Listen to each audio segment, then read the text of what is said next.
Spirit. A reading from the Holy Gospel according to Luke.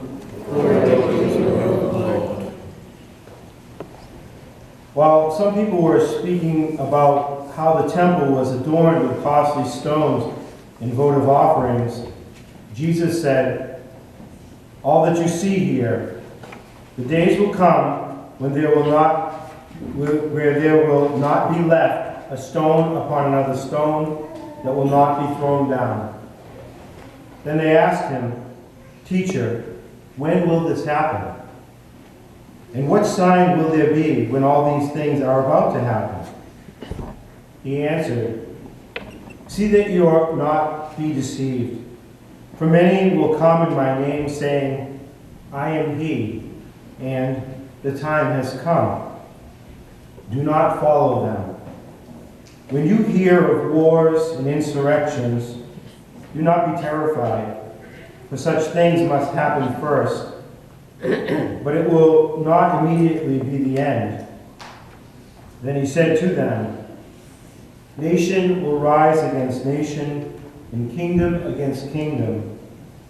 There will be powerful earthquakes, famines, and plagues from place to place, and awesome sights and mighty signs will come from the sky. Before all this happens, however, they will seize and persecute you. They will hand you over to the synagogues and to prisons, and they will have you led before kings and governors because of my name. It will lead you to give your it will lead to your giving testimony. Remember, you are not to prepare your defense beforehand, for I myself shall give you a wisdom in speaking that all your adversaries will be powerless to resist or refute. You will even be handed over by parents, brothers, relatives, and friends, and they will put some of you to death. You will be hated by all because of my name, but not a hair on your head will be destroyed. By your perseverance, you will secure your lives." The Gospel of the Lord. Praise to you, Lord Jesus Christ.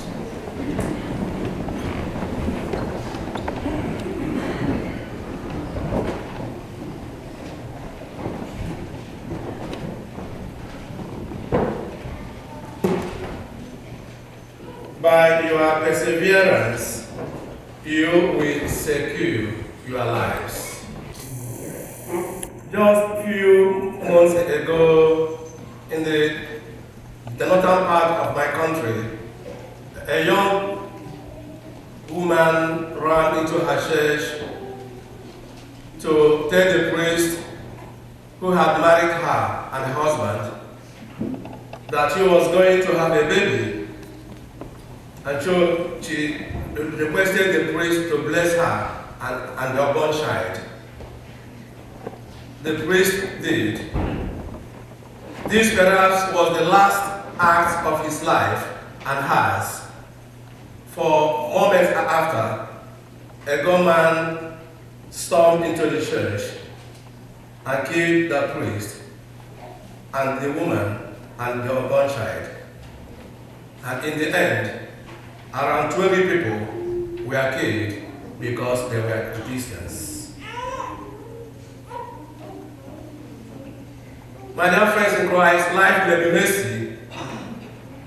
Jesus says no less than 2 times in the gospel this morning that his followers will be persecuted for believing in him, and some of them will be put unto death. He tells us to persevere. He tells us that all sorts of attention are going to happen to us. There will be plagues and wars, and there will be famines. We will be hauled into courts and made fun of because of our faith. But none of these things, as difficult as they may be, are of any lasting importance for he will provide for us whatever wants and resources we need to deal with them, and he will never abandon us. Jesus says that the uncertainties, the tragedies, the persecutions we may experience in our lives are not to be feared. Rather, there are opportunities for us to give witness. We may ask, to give witness to what? To testify to our love for God and his love for us. We are not to live in fear, but simply and patiently go about each day with all its uncertainties, living God's law of love and trusting his love for us.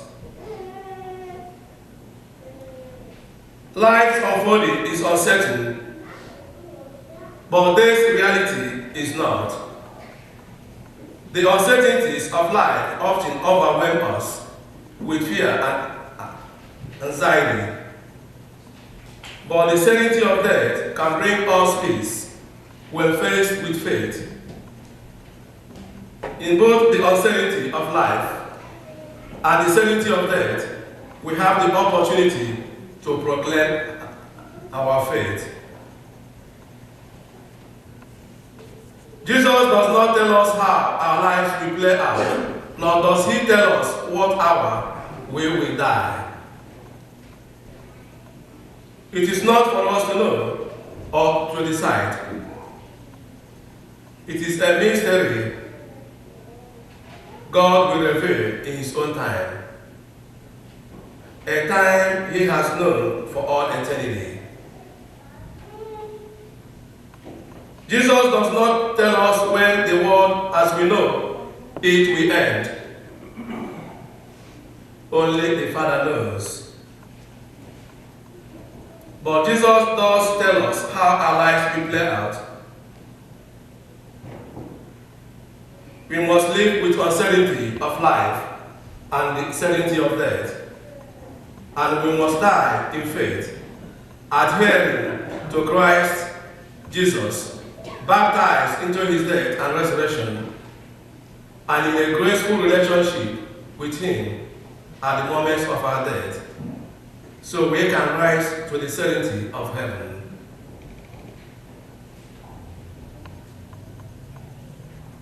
Our faith teaches us that there are four lasting things: death, judgment, heaven, and hell.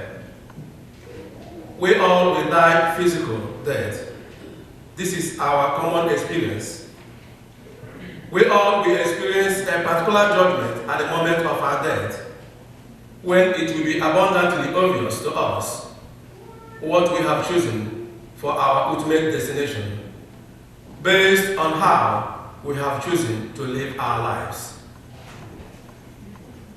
We all also will experience a general judgment at the end of time, when Jesus returns in glory and our bodies will be reunited with our souls. But the real question is, where are we heading? What will be our utmost destination? Are we moving in the right direction? Will we be with God for all eternity in heaven? Or will we be separated from him? I think the choice is yours to make.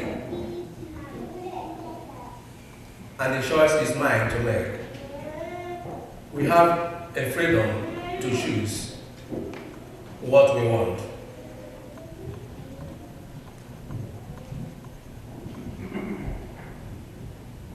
We all know too well that in the world in which we live today, many people are afraid what tomorrow will be, what the future will be.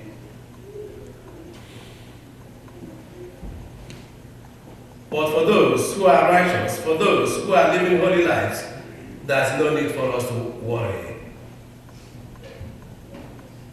Christ made it very clear to us this morning. They will persecute you because of my name. There will be wars, there will be famines, there will be tragedies, but do not be afraid, because not even a hair of yours